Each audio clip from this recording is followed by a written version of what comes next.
All right. I don't do podiums. So, thanks for coming. How many of you had friends that you thought should be here but said, nah, I don't need to learn anything more than what I know about riding? How many? All right, see, quite a bit. That same thing happened last Saturday down in Bristol. This is a thing that we're going to talk about, is oftentimes we as human beings, we really think we're better at things than we are, you know, and there is a certain amount of subjectiveness to that, so that, but there is also some objectiveness. But the objectiveness comes from when somebody who's very knowledgeable can watch you ride a motorcycle. And what happens is, on the racetrack or on the street, I follow people, and it's pretty easy for somebody who's trained to be able to actually see what this person needs, what they're lacking, including the sort of things that are urgent, like, all right, everybody out of the pool, this is not going well, and let's just get this sorted right now. So why I say that is just because one of the big reasons that I'm here is, yes, we're going to talk about cornering. And cornering is one of the most challenging aspects of what we do. I got to get my remote. I know it's in here somewhere. It's me being prepared. I still don't see it. Can you find a remote in there? Sure. Ignore everything else that you find. All right. But another part of this is just to give you the idea, at least an inkling of that maybe you don't know everything you need to know. And some of you already know that. And so we're going to talk about that. I have another presentation I did down in Southampton, Mass, and it was pretty much all about that. It was really just, coming up with sort of addressing myths, things that we think we know about motorcycling, until we realize that, no, you learn more about this and you find out that you really don't have, thank you. You really don't have a lot of knowledge that you thought you had. All right, now the trick is, I totally messed this one up. There we go. You see that little thing right there? No, I got it. Why is it 50% of the time you get a USB thing in right? Usually it's less than that. Statistically, you should be able to get it more than 50% of the time. All right. So we're going to talk about cornering today, like I said, as more specifically for as a lesson. Sort of, we're going to leave here, you're going to know more about cornering than you did when you came in here, I suspect. If everything goes well, that's what's going to happen. John sort of talked a little bit about this already, so I'll just breeze over this. This is who I am. I like, whenever I come to a talk, like to know who's talking. Do they have credibility? So this is the magazine I write for now, Motorcyclist. And if we go up from the upper left all the way around, I get sent to cool places. This was Portugal, where I was testing the new Triumph Explorer for Motorcyclist. And then on the right is my family. So my wife, Carolyn, is back here. She's manning the book table. And then our daughter, Janine, is on the left there. That is a family motorcycle trip for us. And that's down on the Blue Ridge Parkway. In the middle is me doing one-on-one instruction on the racetrack. So I do that a lot. That's one of my main gigs, is racetrack instruction. And then the two books, and then again, I was an MSF instructor for a long time. Hey, look at that. That's hopeful. Yeah. All right, that'll work. Okay. This is what I want to know, is who are you? Now, this is a question you should have for yourself when it comes to who are you as a motorcyclist. Because these are the things that most people ignore.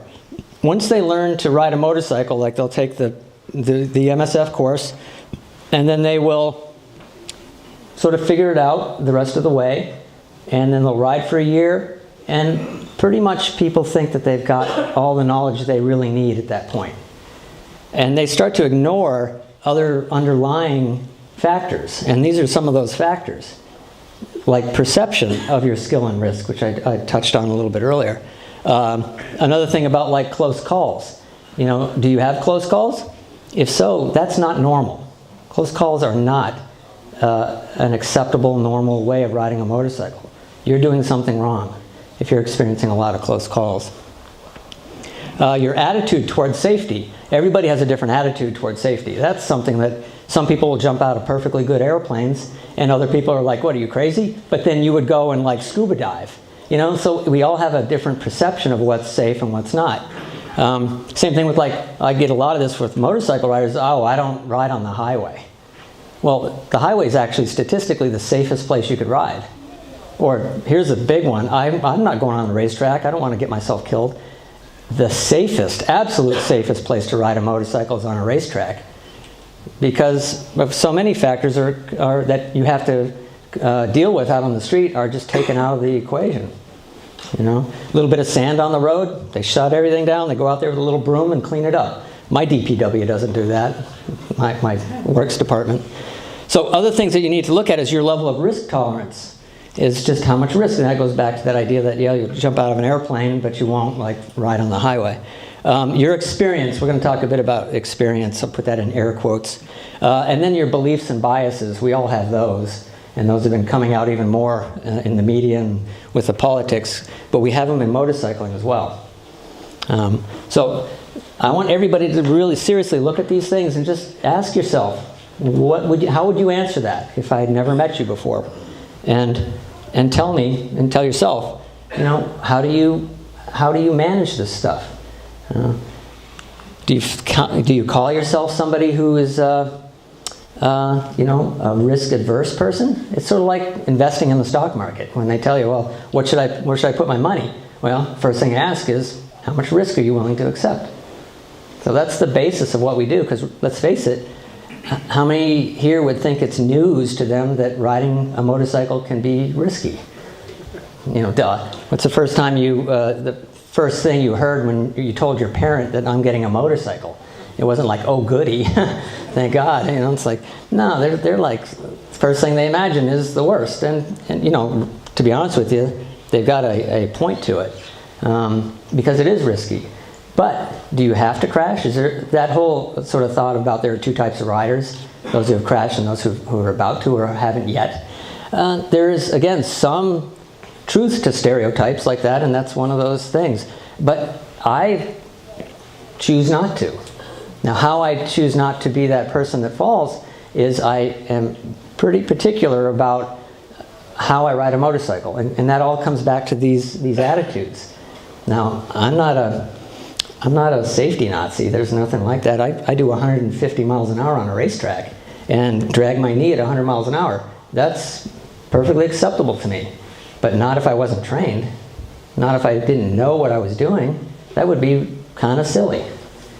Now, when we go out on the street, we start thinking about, well, it's just dawdling around on the street. Or you get into some corners and you get a little spirited, and we don't take it nearly as seriously. But like I say, the racetrack that's easy. I don't have to deal with Buicks and dogs and sand and stuff like that. So I can push the limits. You try doing that on the street and you're really that's Russian roulette right there. Now, thinking in terms of the level of training that you have, that a lot of people will say, and maybe some of your friends who you tried to get to come today, they said, oh, I've been riding for 30 years. What am I going to learn? Usually the response to that, and I'll tell you the truth, is that they have 1 year of experience repeated 30 times. Because they've learned, they did their MSF thing, they did their first year, and their level of knowledge just flattens out, and that's the way they go for 30 years. Can you get away with that? Yeah, a lot of people do, until they can't, until something comes up that they can't handle. And that's where we start reading in the newspaper about, you know, little Jimmy who's now in the hospital or worse. Okay? All right, so let's move on. This thing, I don't know what the hell's up with this. This thing's brand new. I thought I had it sorted out before I came. We'll do it the old-fashioned way. one thing I want to say is congratulate you all. You're in the top 10% of all motorcyclists. Why? Because you came out tomorrow. Because you came out today. Because you actually took your Saturday and chose to come and learn something, or maybe learn something. But at least the fact that you questioned that maybe I don't know everything I need to know, that puts you in that top 10%. Congratulations. It's pretty simple. Just show up. Show up, and then you'll be surprised what you'll learn. You might not learn anything. What's the harm? Now, I'll tell you, if you start paying big money, you come and train with me and stuff, that's not short money, you know? It's a commitment. But then I guarantee that you're going to learn something. But when just the fact that you're like considering, say, buying a book or watching a YouTube video or something that, you know, is something that you're curious about, that puts you in that top 10%. Keep it up. Keep it up. This is a lifelong quest to be as good a rider as you can be. Now, why would you want to be as good a rider as you would be? You're not athletes. You're not getting any trophies. You're not racing. You're not getting a raise because you're a good rider. So what's the benefit? What's that? Just enjoyment. Enjoyment. Now, a lot of people think that learning is like learning was when you were in high school, like a drag, sitting in a classroom, blah. You know, even out on the parking lot, you know, parking lot courses can be this thing's kind of sketchy. Parking lot courses can be a little kind of boring at times. You're sitting there, especially if it's hot outside, your bike is idling a lot, you're breathing in the guy's fumes in front of you. So that's not a lot of fun, but ultimately you're there for a reason, and that is to become a better rider.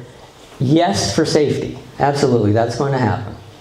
But for enjoyment, because if you're out there riding, now we're back to the idea of cornering, is I don't know how many times I hear people say, well, you know, I really love riding, I love the freedom and the, you know, wind and all this stuff, and this is great, but boy, when I hit a corner, I get really anxious.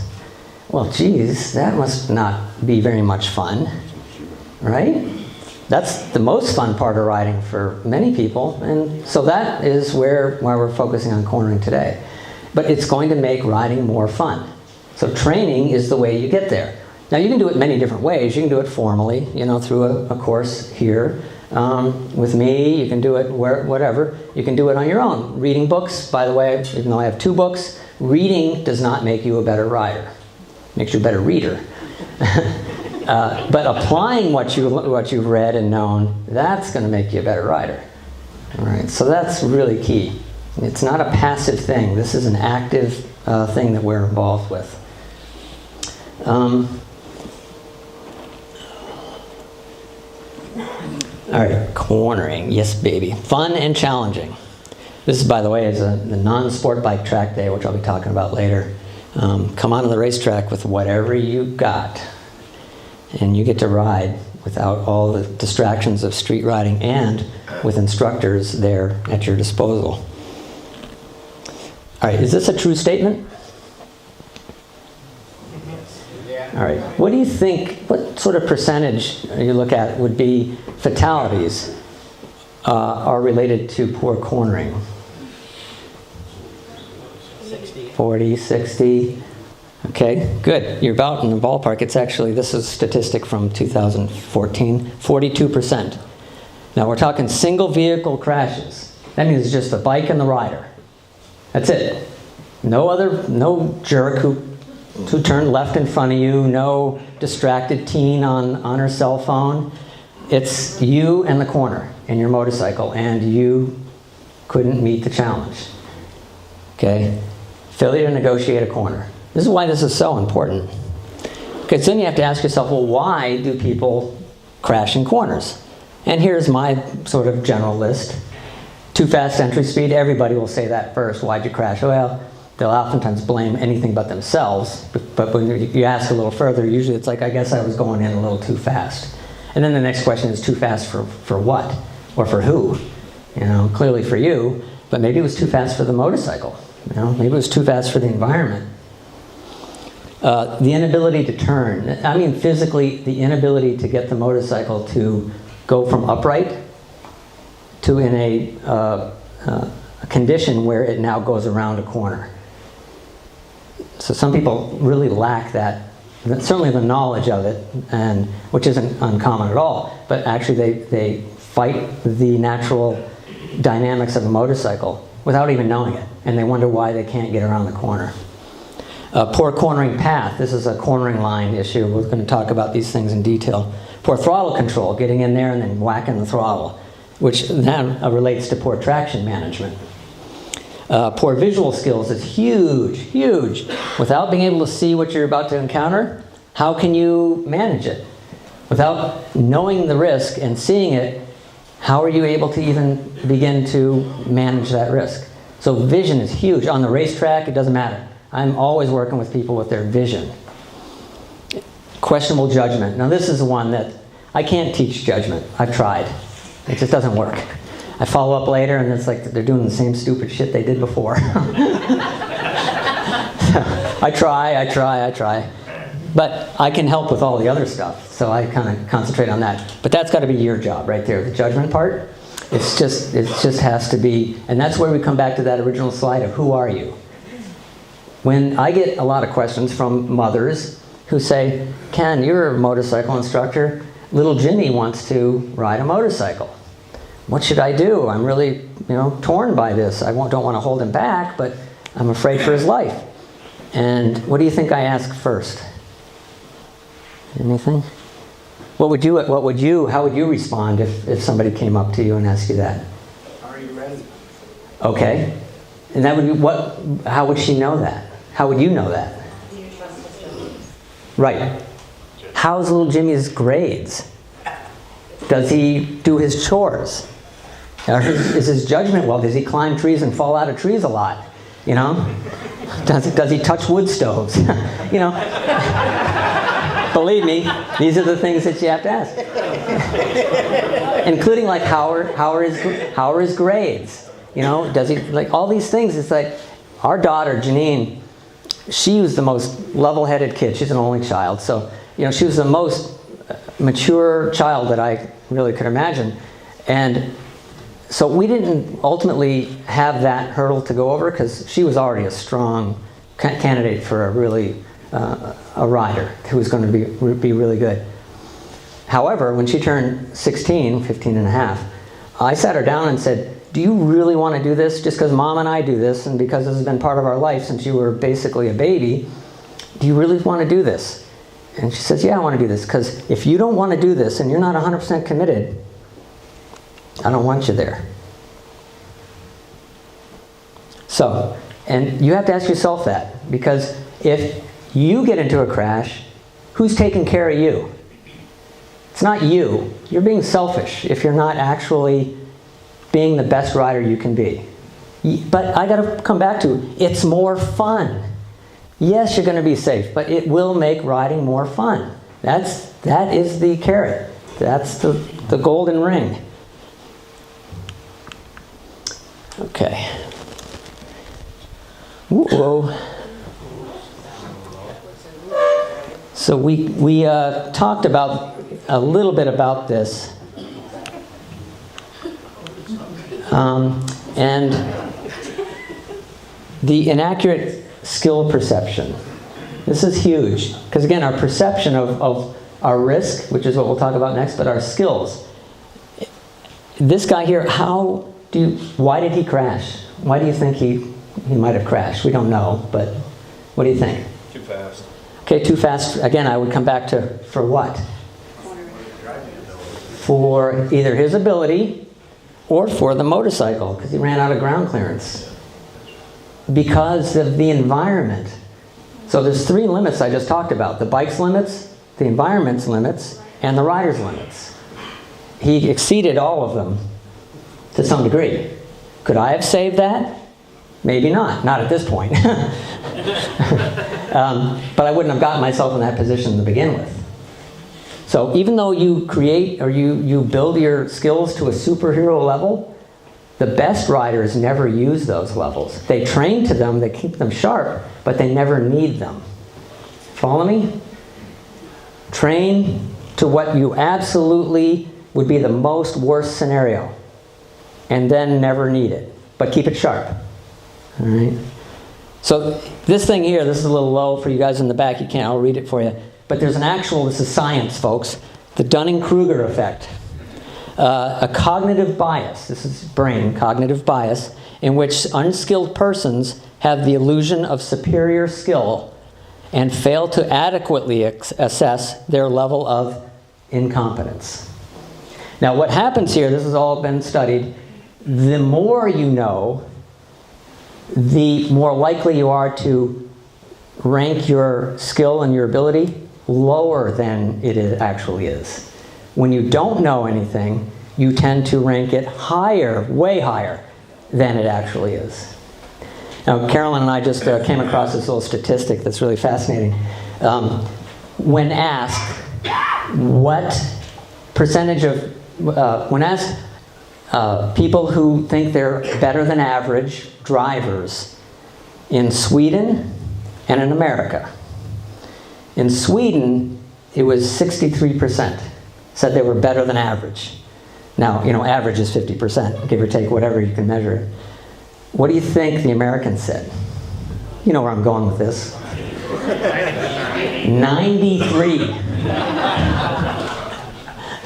In Massachusetts, it was 105.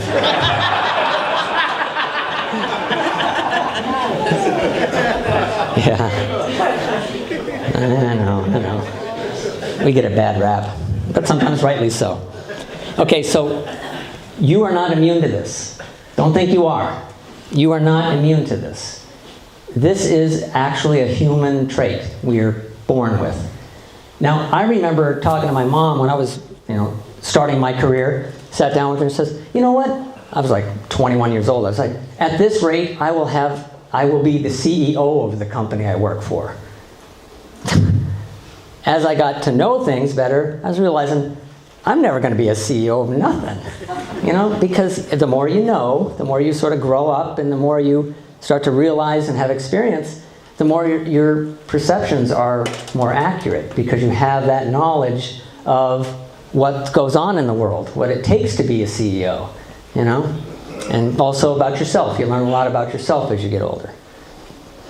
Okay. Now, the inaccurate risk perception. There's a lot of things that show when somebody clearly isn't being very accurate about their acceptance or their awareness of the risk of motorcycling.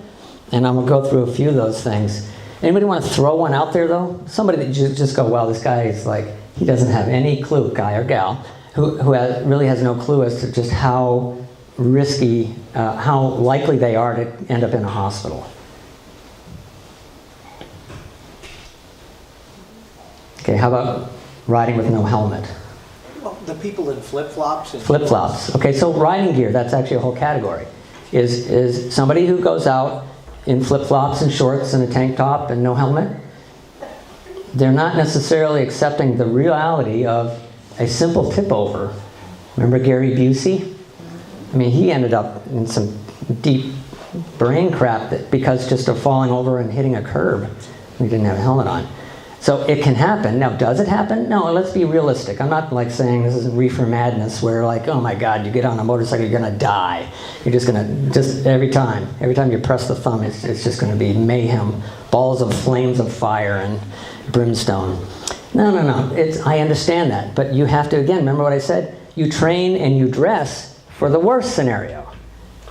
Now, don't be uncomfortable and dress to style that's appropriate for the way you want to ride. That has to happen too. But when you start going out and just thinking that now I'll be fine, yeah, you'll probably be fine until you're not. A lot of people that think they're safer slowing down through their corners. So so there's a problem. Now, when I'm out training with people and they say, well, I'm a careful rider. And I oftentimes say, well, that's unfortunate. Because careful to them means that they go through corners and they dawdle around like this, and that somehow they're not going to crash. That's not true. You have to handle a motorcycle with proficiency. And that's not being careful, it's being sensible, it's having good judgment. And I think that's what they intended to say when they said careful. But they're interpreting it also as like just riding really incompetently, and that they're thinking it's okay, that they'll be safe as long as they're really, really slow.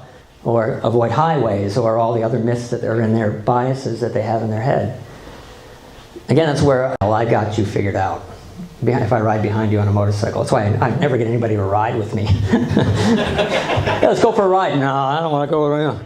I said, no, I'm off the clock. I'm off the clock.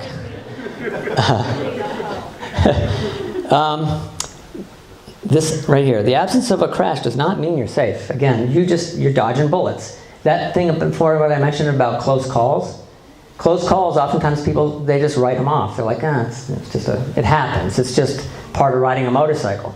It is not. Close calls are just crashes that didn't go, all the dominoes didn't fall. Somehow halfway through, you got one domino to not fall. Because a crash is not just a one incident thing, it's leading up. It could be a judgment to then a visual problem to then you didn't slow down enough, and any of those single things aren't a problem. You add them up, and now suddenly you're on the ground in an ambulance. The other thing is, this is again, you can't know what you don't know. You can guess, but that's again why you guys here at that top 10%, is that you're actually asking yourself that little question right here, even if you don't know it, that maybe I don't know everything I need to know. Yeah, I can guarantee you don't. Because I've seen thousands of riders, worked with thousands, and everybody has something, some are more serious than others, but everybody has something that when they fix this thing, things go better. The odds of you making it home at the end of the day go up exponentially by learning this one thing. Usually there's 3 or 4 or 5 things, but that one thing, I always focus on the critical first. It's like triage. Like I say, it's like, hold on, let's get out of the pool. We got to fix this right now, otherwise we're going to be, on the phone with 911. I do it on the racetrack a lot. Hey, Ken, follow me. I get some like 20-year-old on a GSXR 600, and I see him for the first few corners, and I go, oh, this guy's he's just waiting to crash. Let me turn the video on, the GoPro, so I can then post get it. Now, what I do, I'm a responsible instructor. I pass him, tap my tail, get him into the pits, and then we talk. And I slow him down. And he says, slow me down, I want to learn how to go fast on this thing. You can't go fast without first going slow. Well, and I mean slow is relative. Proficiency builds, speed comes naturally. It comes to you, you don't chase it. It's the same thing with any proficiency. You can't, it's not an overnight thing. Now, this could be a game changer for a lot of you. After today, you might go, oh geez, I really thought I knew what I was doing. Wait till you get on the motorcycle. And, especially if you come and we train, I'm in your ear because I got Bluetooth communicators. I'm coaching you the whole day. And you realize, oh my God, this guy's shut up. Because there's so much to say. I mean, my throat is dead at the end of the day. All right. Questionable judgment. Remember that was on that list? 43% of riders who died in single vehicle crashes, we're still just talking about cornering here, had a BAC of 0.08, which is that legal limit. Some states are going to lower this now to 0.05. Did you hear that? So that's law. This is legal. Now again, legally, I know a lot of you guys are saying, oh, I can ride pretty darn good with a couple beers. And to be honest with you, there was a study. People do actually get more fluid and more sort of, not better riders, but they become more fluidly responsive to their bikes when they have 1 beer. When they have 2, things start going downhill. When they have 3, it's just a sideshow. It's a fiasco. You are impaired right away. And again, yes, the whole body weight thing comes into play. And this is a graphic that find your weight. If you can't find it, then you're over 240 pounds. So I'm in this range right here, about 150-ish. So you can see 1 drink, it says possibly. I would have changed that and said probably. Because I'm impaired. I mean, I'm not a big drinker, but I know what that does to me. A second beer, and there's no way I'm going riding. I don't ride with 1 beer, but again, this is just a measure. Now you make that choice. Again, this is a judgment thing. This topic right here is about judgment. Riding a motorcycle is hard enough without then throwing another factor into it, like alcohol or any other thing that will impair you. Now, this is for men, so you ladies, you're saying, well, what about us? I won't leave you out. Women are the largest growing demographic of motorcyclists. Welcome, we love having you. But this is what you got going on. So it ain't much. 3 beers is a no, and unless you're really up there. And then again, just don't go there. Separate riding and drinking. It's just simple. Well, what happens when you're on a ride that ends up being a typical, oftentimes typical ride, that part of it is going from either bar to bar, or you end up in a place where alcohol is part of the scene. You make that decision. Don't let the group make that decision for you. I could do a whole seminar on group riding, but this is a huge one. All right. Failure to predict trouble. This is one of the things we talk about a lot with on-street training is noticing things that could happen. Will they happen? I don't know. Do you know? No, you don't. But you have to be ready. Tell me what's wrong with this picture. Over the line, there ain't enough lane. It's clear that the truck or the minivan is a problem, right? Well, we're talking about this guy can't do anything about this guy's behavior. Right. Remember that. You can't turn. Anytime you say, well, that guy, just stop yourself. Whenever you do that, just stop. I don't want to hear about that guy. Yes, this happens. If you've been riding at all in this type of environment, you got to expect that that's going to happen. This is in West Virginia, and this happened a lot. Now, I photoshopped this in, so this wasn't reality. I'll admit it. This was a rider that's somebody who's actually doing something we're going to talk about, which is coming into a corner wide to get a good look around the corner, and that's an appropriate place to be, but not if the road is that narrow and the likelihood of a car coming in your lane is, if that's a likelihood. You got to predict that. So again, this is a case where, well, I was doing what Ken said when we start talking about cornering lines. Well, I didn't tell you to do that while that guy was there. You use your judgment. You always have to come back to that. You're the one that has to make those choices, those decisions. All right, let's talk specifically about where do crashes happen in corners. It rarely happens at the entrance, because the entrance is pretty much, you see it, you go in, you're at a speed. It's when you get around over here that you realize that you're in there too hot. All right? Right here, though, this guy here, this was an actual crash. This was a fatality. Right here, this guy ended up in the guardrail. This was a mid-corner crash. So he panicked when he saw he was going in too fast because he thought it was a severe overspeed entry. It could have been a road hazard, a surface hazard, but there was nothing. It was clean. So this was the guy basically getting in there, panicking, giving up, because he had never leaned his motorcycle past, I don't know, 25 degrees or 30 degrees. He needed 40 degrees. You're not going to pull that out of your butt in the middle of a panic situation. You will stand it up and you'll go into the guardrail. Or it's possible, like that guy that we saw earlier with all the sparks, I got to hand it to him. He hung it out there. He leaned the thing all the way over until it wouldn't lean anymore.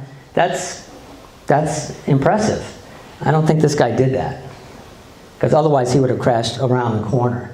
And because he would have, if he'd gone in really fast on a Harley or any bike that's got a really low ground clearance, you're going to ground out the chassis and hard parts, and it's going to lever the tires off the ground. But that won't happen until around the corner more. It'll be, oh, geez, I'm in there. Lean it in more. Harder, harder. Whoops, I'm dragging stuff. I don't care. I'm still going to drag it. I'm going to hang this out. And then you run out, and now it ground something and levered the bike up. Now, there are options. You get into there like that and go, oh, I'm never going to make it. And you don't have a guardrail here. Okay, and there's a huge field covered in marshmallows. Go ahead, stand it up and go off there.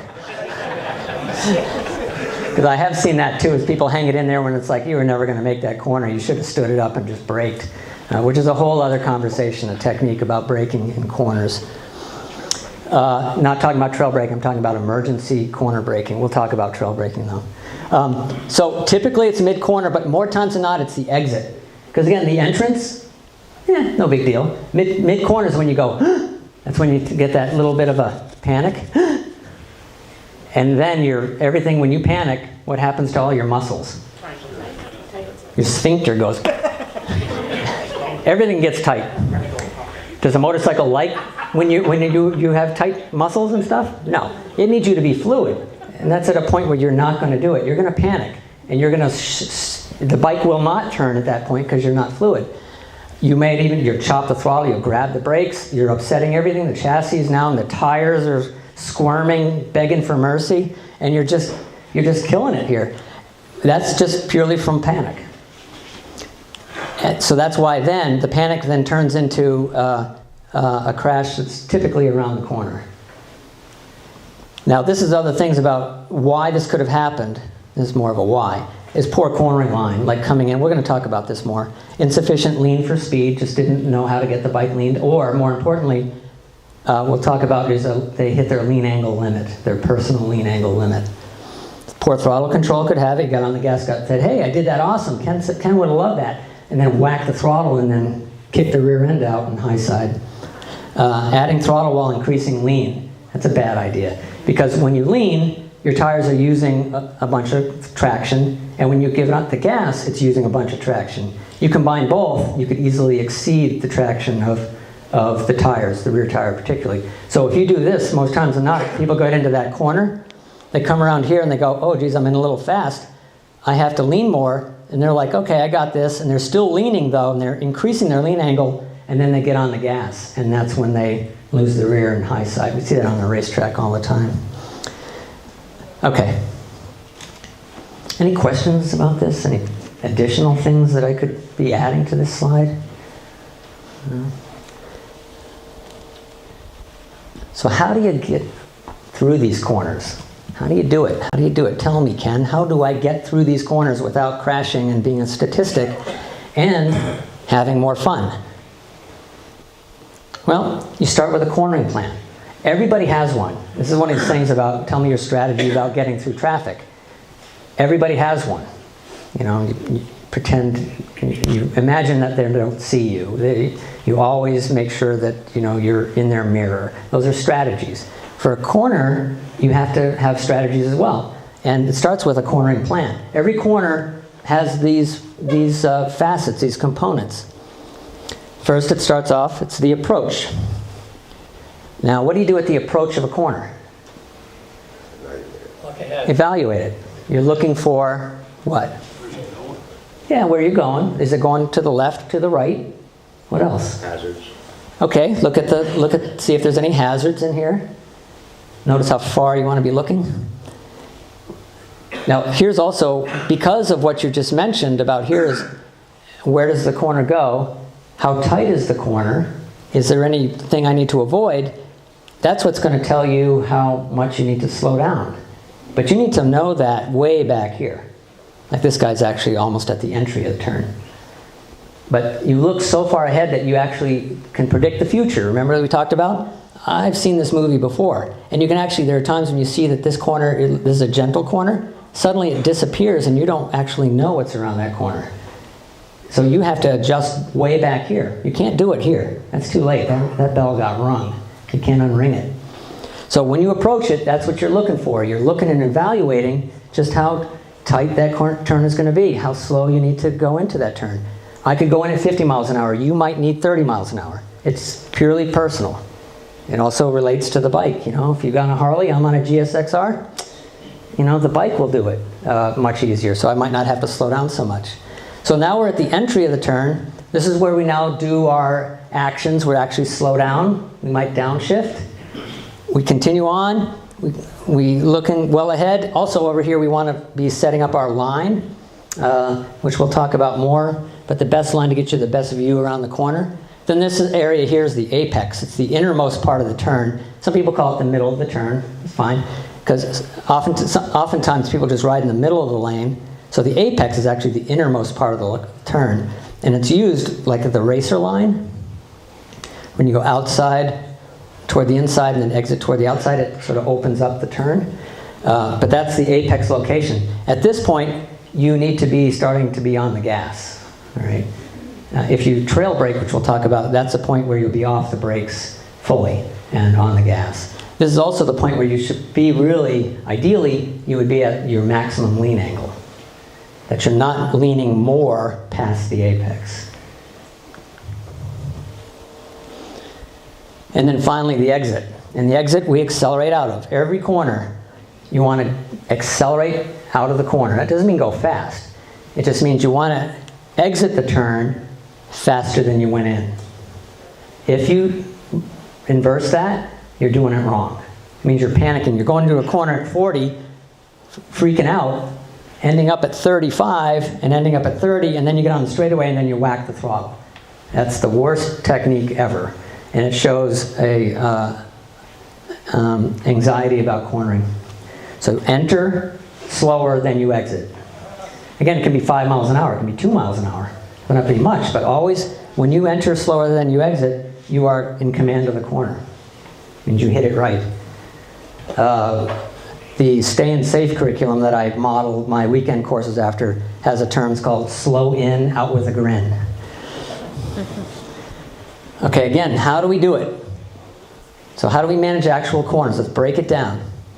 So you want to refine your cornering actions. Everybody does this. This is actually the 4 steps that the MSF teaches, but we're going to get into it a little bit more in depth. So the 4 steps, action steps. These are actions. These are actual physical actions that you do. You're going to slow. Does it always mean braking? No. It can be just deceleration.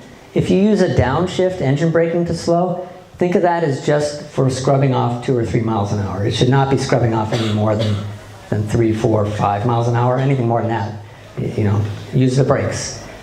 Your gear shifting is for just matching the engine speed and the road speed, so you're not lugging or over revving. You're going to look. Now this look, actually, I've always contended that look is always happening. So it's almost like look, then slow, then lean, etc.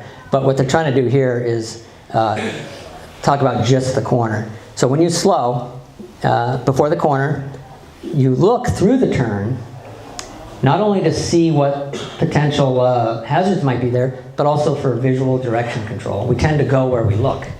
So that if you're going along, if you think about going in a grocery store and you've got all those aisles to go through, you're not going to walk around like this.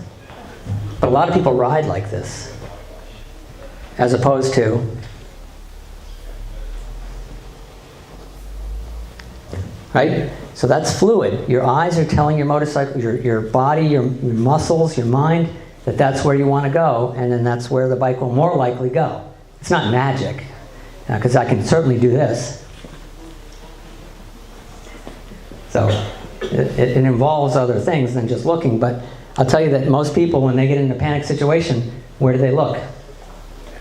They'll look down and they'll look at what they're afraid to hit. So my saying is that don't look at the problem, look at the solution. So when you're in there and you're getting all panicky, and I do this all the time, everybody has to do it. I was riding on the ice yesterday, got into a corner real fast, a little faster than I thought. The bike started sliding, and what did I want to do? What did I do? And the bike hooked around. It's not magic, it's just that because I did this, I was like, no, no, no, we're not going there, we're going there. And then guess what? My body just took over. Because I've done it before. It's not magic. I've done this before. And then we roll on the throttle. Now the lean part we have to talk about, we're going to talk about it in detail, because you got to lean a motorcycle to turn. This motorcycle would not come around this corner unless it was leaning. Now 3-wheel vehicles or cars, you steer them. A motorcycle, you countersteer. You lean the motorcycle to get it to turn. That's the only way it happens. And it's designed that way. The shape of the tire, once you get on the side of the tire, it does the rest of the turning. Once you get it in that lean angle, you could, if you had a throttle lock, you could let go of the handlebars and the bike would continue around at that radius. You could jump off it and it would come right around. It wouldn't change because the tires and the geometry of the bike are designed to pretty much do the turning for you. But you have to get the bike leaned. And a lot of people fail to know how to do that, especially in a panic situation. And then you roll on the throttle. Why do we roll on the gas? Yes, we want to keep our speed up, but what is another reason? What's that? It does. It actually, getting on the gas will start to get the bike to come upright out of the lean. Right? Remember at the apex we're at our maximum lean? By starting to roll on the gas, it starts to get the bike out of the lean. That's a benefit. What does it do to the suspension and the chassis?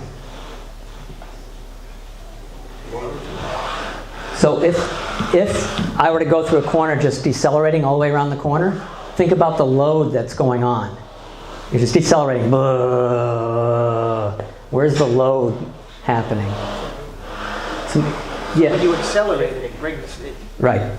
Good. So that's ultimately where we're going to be. When you're decelerating, the load is down. It's pushing that front tire more than you really want it to around the turn. By picking up the throttle, even just a little bit, the suspension extends. You gain more ground clearance, but it also just stabilizes the chassis. So you get on the gas, and that's like you drive out of corners. Right? Not a lot. Again, just faster out than you went in.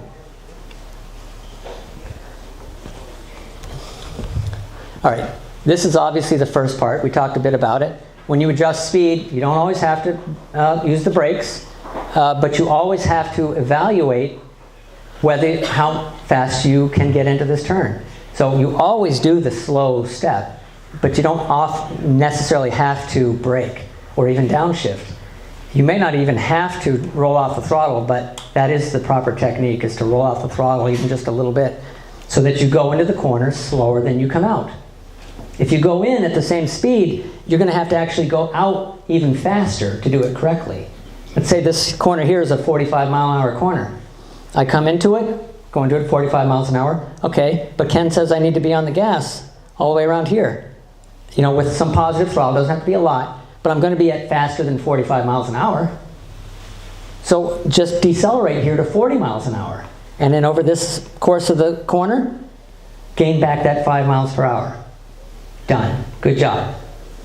That's all it needs to be. The chassis loves it. The tires love it. It's a game changer. When you go into a corner and it's all sloppy, you're decelerating, and then in the middle of the corner you go, oh yeah, I'm supposed to get on the gas. Then you get on the gas. Your line is a mess. Your chassis, your tires, everything's just out of whack. All right? It's timing about how you get slowed and get on the gas. Okay, trail braking. This was mentioned. What's your name? Henry. Henry brought up trail braking. Anybody heard? How many of you heard of trail braking before? Just heard of it. Yeah, see, that's not many people have. And when they do, there are myths about it. But I'm going to go right through it. So you now will, after today, when the next presenter you come to and says, how many of you have heard about trail braking? All you guys will raise your hand, like you're pros. Well, you know how to do it? I don't know. We'll find out. Trail braking, what is it? It is applying the brakes, going into a corner, and then as you get to maximum lean, you trade lean angle for acceleration. So as I'm coming into a corner and I lean, I start trailing off the brakes. So it's sort of like my voice right here. See how my voice just trailed off? That's how I trail off the brakes. I brake, brake, brake, brake, brake, less brakes, less brakes, less brakes, less brakes, no brakes. Now I'm throttling out. So there's at no point in here that I'm coasting, that I'm doing either no braking or no throttle. There's a little bit, because there's naturally a little bit of time for most people to go from brakes, off the brakes, and then on the gas. That could, depending on your speed, that could be 10 feet, could be 15 feet. However, we use a technique that you will learn if you take the parking lot course we teach it, that I teach, and the on-street training for sure, and definitely on any track day, is you overlap slightly this portion here where you're trailing off the brakes and trailing on the throttle. That those overlap slightly. What does that do? Just imagine your chassis. Right, you come in, you load it, going into the corner about halfway around, and now you accelerate out. You're creating a nice, smooth sort of graph of force. It's very gradual. As opposed to if you did this thing, then that thing, then this thing, you're going to have these spikes of forces. And the chassis doesn't like it in the tires. So this is a very high level of control that you get by trail braking. Now, what are some of the risks that we might come across? Like, why does the MSF say, do not ever brake in a corner? Because if you brake too much, you can stand the motorcycle up when you're Okay. trying to lean it around the corner. Okay, one thing is that some bikes, if you brake in a corner, it will stand the bike up. It depends. Some bikes, it actually drops it in. It depends on the tire profile and the chassis. What's another more significant likelihood? Remember we talked about traction a little earlier. And because I'm now cornering while I'm braking, right? So that's not a good combination, which is why as you increase lean angle, you decrease brake force. So you're balancing that traction management, that traction availability, okay? And trail braking is what does it. So again, if you think about traction, and I put my hand on a table that doesn't have a tablecloth on it, and I press into it, right? It doesn't slide. If I am very light on the table, it easily slides. So when I load the tire, I get a lot more traction. So when I'm braking, I want that traction to really be on the front tire, helps the bike turn. So by just braking and holding the brakes very gradually, it's never a spike, it's always a nice gradual load, and then as I come around and I start applying the throttle, I come off the brakes. And I add a new force, which is the throttle force. But the risk is that in the middle of this corner there's sand. And now it's very hard to even get through the sand leaning over, let alone leaning over and braking. So that's where you have to be judicious about when you do it. I trail brake all the time. I mean, except if there's some crazy stuff in the middle of the turn. Because again, it is the most beneficial way to get your motorcycle to be as stable as possible, as predictable of a path, and to manage the traction as much as as best as you can. This is a little diagram of what it sort of looks like. So red is brakes, then the transition from orange, yellow, and then green is the throttle. So you can see somewhere in this area here, that's the apex. Somewhere in this area, the transition is starting to happen. That would be full lean angle. You have zero brakes right here.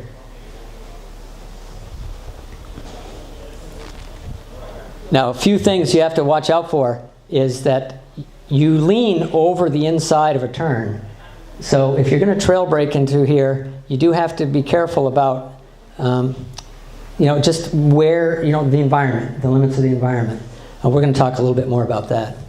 And we talked about the risks. The advantages, again, we talked about. It's really about loading that tire and the front tire and then the rear tire on exit. Your rear tire wants to be at about 60% loaded, 40% on the front when you're cornering. Okay, if you're trailing the throttle, if you're coasting, you're inversing that. You're putting 60 on the front and 40 on the rear. And the bike is not going to like that. Okay, let's look. Look. Again, I talked about how important this is. What are we looking for? What's that? Where we're going. Where we're going, right? We want to look, not necessarily where we're going, but where we want to go. Sometimes they're not the same. So you can see this was me back when I was racing. I'm already done with this corner. I'm done with it. Yes, I'm still all the way full leaned over, but especially as the faster you go, the farther ahead you have to look. Because I'm going to be at the next corner very quickly. So I'm already, my head, my mind, my body is already at the next corner. Now this has to happen on the street too. It's just less critical because you're going quite a bit slower. So what do you look at? Because a lot of times people say, well, look far ahead. All right, well, that's good advice. I mean, as opposed to looking here, it's better to look up here to see what's going on. You can look too far. Some people, Janine, our daughter, she crashed at the racetrack once because she actually listened to her father. And she looked way into the corner, but she did it too early and too soon. So she actually oversteered and went in the inside and hit the inside curbing, and that's what caused her to crash. She actually turned in too much. So you always want to have your eyes looking for specific things to tell you where the road's going, but also in a manner that is meaningful. Because if you have just a broad view, Okay, that's good. You want a broad view because you're going to see anything in your peripheral vision that's going to come. Is something wrong with this picture? That's a major thing you have to do. But when it comes to this, we're actually trying to figure out how fast we're going to enter this turn. What do we look at? What do we look at up here that tells us how tight that turn is going to be? What's that? Getting on the gas. Not until those converging parallels open up. When they open up the throttle. You're okay. Now this is how your eyes should actually act. You see those red circles?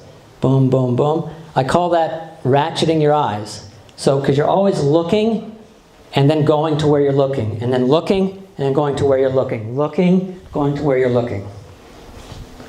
And so you need to actually have identified sort of visual targets, and that's what I work on, racetrack or street. It's the same. This is a big thing, right? We talked about this already. When you panic, this is a natural human response. Look at the hazard. But that's why it would be impossible. Look at this guy's head turn. These are expert riders here. It's in the Alps this past summer. You can see, he's not looking over here. Even if he was a little panicky about, wow, is this bike going to turn? He doesn't look over there. He looks over here. That's the chance that your chance of making it through the turn goes up exponentially if you look where you want to be. Again, it's not magic because you need to know the next step to be able to actually make it happen. Okay, target fixation. It's where you look at the thing you're afraid to hit. And this happens all the time. You see it, there's videos all over the place where you see people going around corners and then they panic. And what they're doing is they just get up and then they look right at the guardrail that they're afraid of. They needed to keep looking that way to make the turn.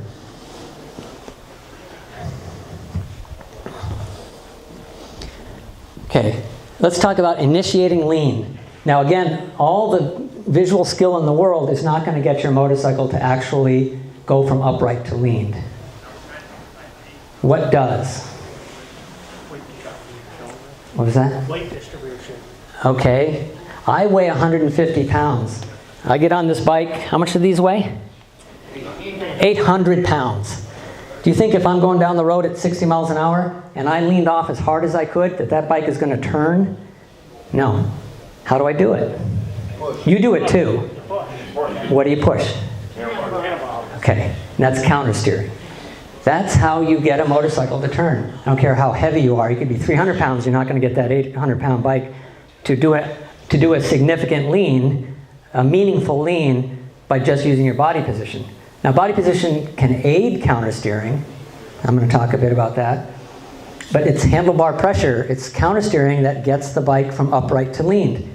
Now, I can get an 800-pound motorcycle from upright to dragging its floorboards in a very short period of time, but only because I understand countersteering, and I'm not afraid to do it. So, initiating lean, I have actually a little thing. Afterwards, anybody wants to come up to one of these bikes, I can show you a little trick to fool your friends at a party. When they say, no, you actually turn the handlebar this way to go that way. Counter steering. And it's, how many people, I'm talking even on racetrack, people that have been racing, I'll follow them around and go, I think I know what's going on here. Come on into the garage. And I do this little trick. And basically they say, yeah, I understand countersteering. Okay, well, do this. Show me, which way do you press when I want you to go this way? And they turn the other way. They're steering. So they actually think that they're, you know, again, when their eyes start to go like weird and their pupils spin in circles and stuff when they actually get it right and go, oh, well, you've been doing it the day you started riding a bicycle. It's just you're unaware of it. Now you're aware of it. Now you can actually go out and be really proficient at it. Now you can take a bike like that, go from straight up down to the floorboards. If you don't have that, you're tentative. You're kind of like, you do corners like, they call it 50 pensing. You go in, you do a little bit more leaning, you come in, you do a little more leaning, do a little more leaning. Somebody that knows countersteering goes into the corner, with authority, countersteers, arcs around on the gas, boom. It's just as smooth as silk. Can't do it without countersteering. So let's talk a bit more about it. Now, countersteering is essentially, if I want to go in this direction, I actually am, I'll use the word steer, steering the front wheel out from under me in the opposite direction. If I want to go this way, I want to steer that front wheel this way so that it upsets the balance of the bike, so that it then leans to the left. It's as though I asked you to get up here and we had like glare ice, like I was riding on yesterday, and I kicked your legs out from under you this way. Which way would you fall? You would fall this way. That's essentially countersteering. Your feet are your tires.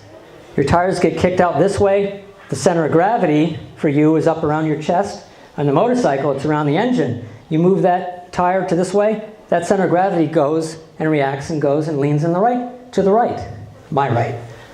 So again, if I turn this way, turn the front wheel by pressing on this handlebar, the front wheel goes this way, that causes the motorcycle to lean to the left, and vice versa. Now, when it comes down to, a lot of people say, do you press down? Because again, that's the idea that you're thinking that you're actually getting the bike to lean by pressing down. No, you press, your goal is to get that front tire to turn out from under the center of gravity of the bike. So you press more or less forward. Again, it depends on the angle of your handlebars and that kind of thing, but you're pressing more forward. Yes, there's going to be a downward angle as well, but it's mostly forward.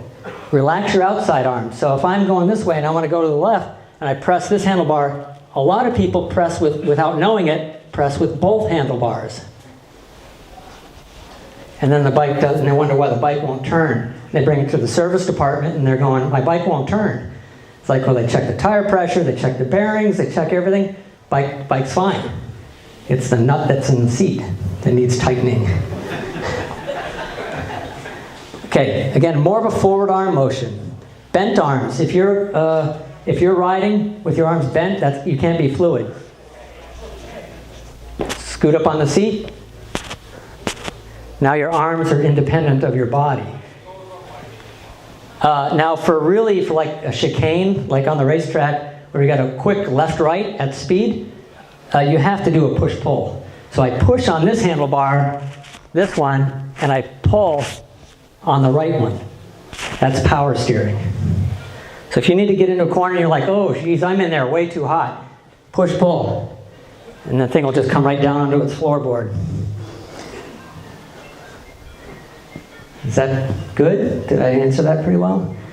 Any questions about this? This is so important. You know, your heads are kind of going, oh, I have a headache. Got any aspirin? Countersteering gives a lot of people headaches. But you've been doing this since the day you rode a two-wheeler. On a bicycle, it's hard to feel because they're so light. You can actually get a bicycle to lean. I can get a bicycle to lean with just body weight. Now, as far as body weight goes, you can aid that. You can, and we talk about that a lot, and we work on it in the parking lot course and on street and on the racetrack, is enhancing that with your body position. Because you do have an influence. How much does a head weigh? It's like 8 pounds, anybody know? Yeah, you put a helmet on it, you put an ego in that helmet, and the thing weighs a lot. And so you have an influence to that, right? So you're countersteering and you're getting your body into the game. Now you've got the thing's like, wow, this thing is so responsive. You go back to the service guy and go, I don't know what you did, but the bike is like handling so well now. He didn't do a damn thing. He charged you $100 and you're happy, so that's good. No, you actually implemented this.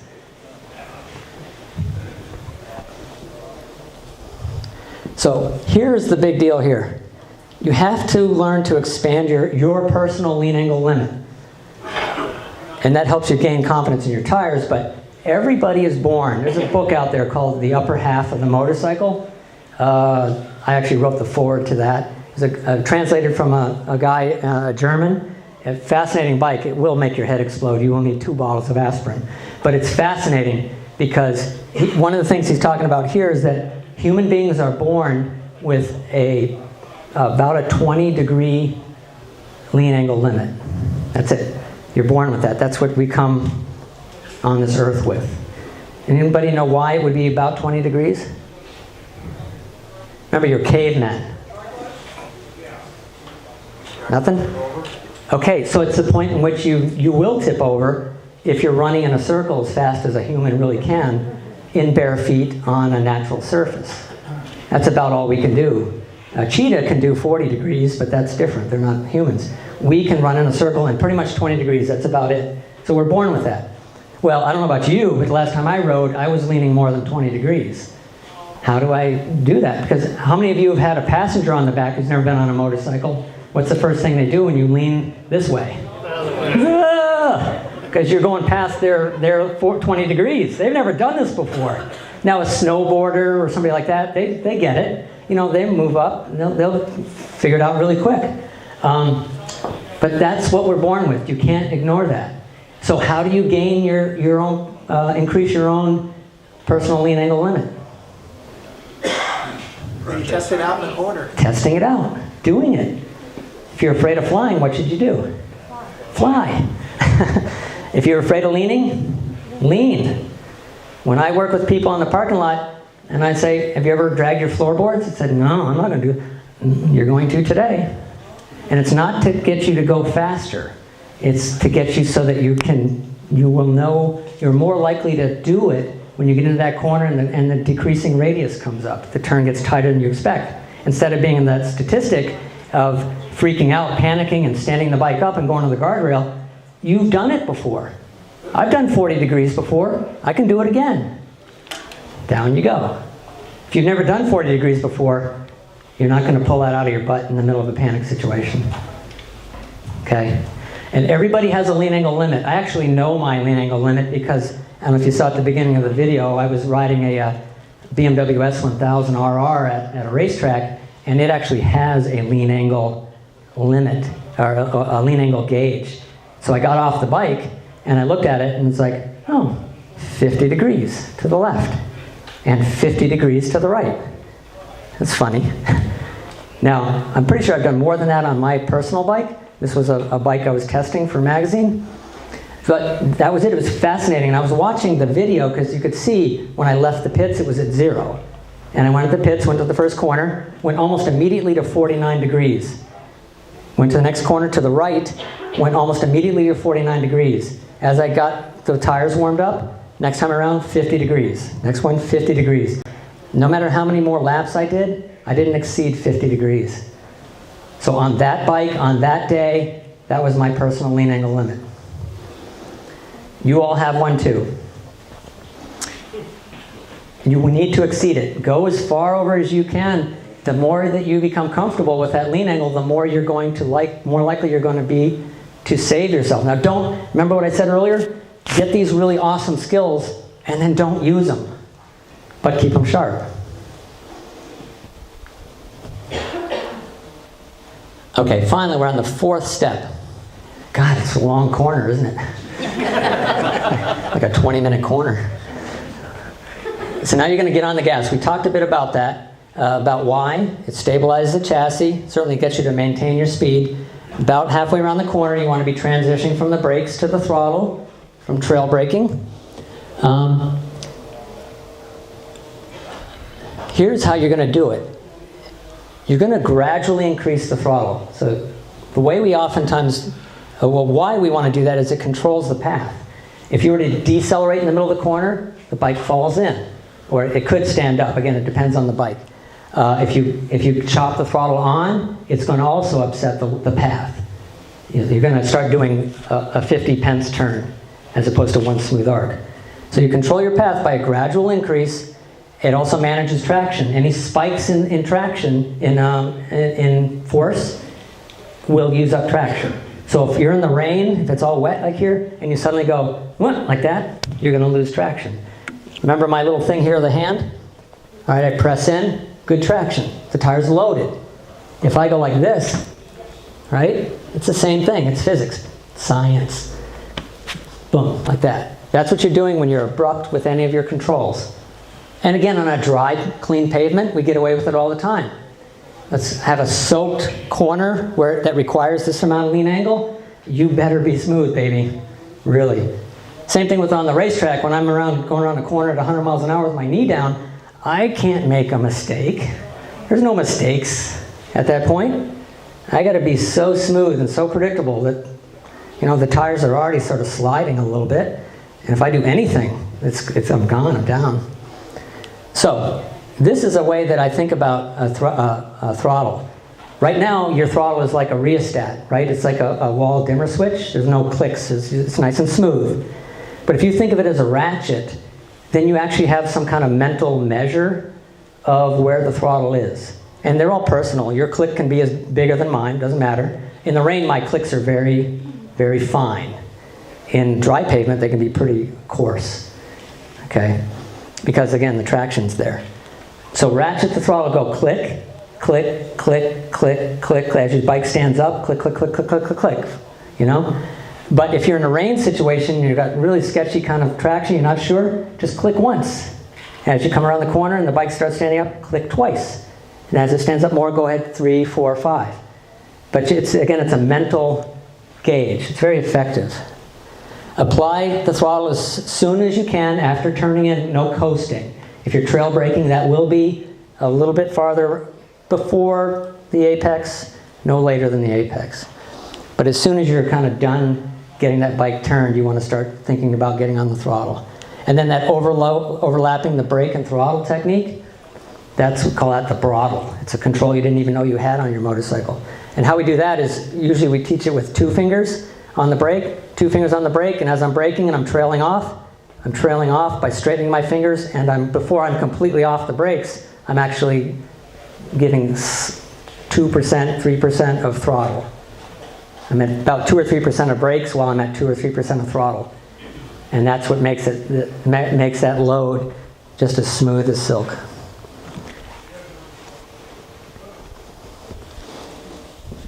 This is just a chart that shows traction and how we use traction. This is for cornering. That's the rear tire. When you're on the gas, more traction is used in the rear when you're on the gas. When you go into a corner, this is inversed because the load is on your front tire. And then this is your throttle, so it's using up traction, and you always have reserve. If you didn't have reserve, you're sliding. Okay? So this is what you're managing. Okay, I'm loading, this is a lot of stuff, I get that. This is an awful lot of information. But there's more, and I'm not stopping. So cornering lines. Cornering lines are basically the path you choose to go around a corner. You can go middle, middle, middle, which would say middle is like entrance, apex, exit. So the MSF would say outside, inside, outside, or middle, middle, middle. That's what they're talking about. The entrance, the apex, and the exit. Middle, middle, middle would have this guy going right up the middle all the way around the corner. And outside, inside, outside would be out here, come toward the apex, being careful not to lean into the other lane, and then exiting toward the outside. That straightens the radius. It makes it less of a tight turn.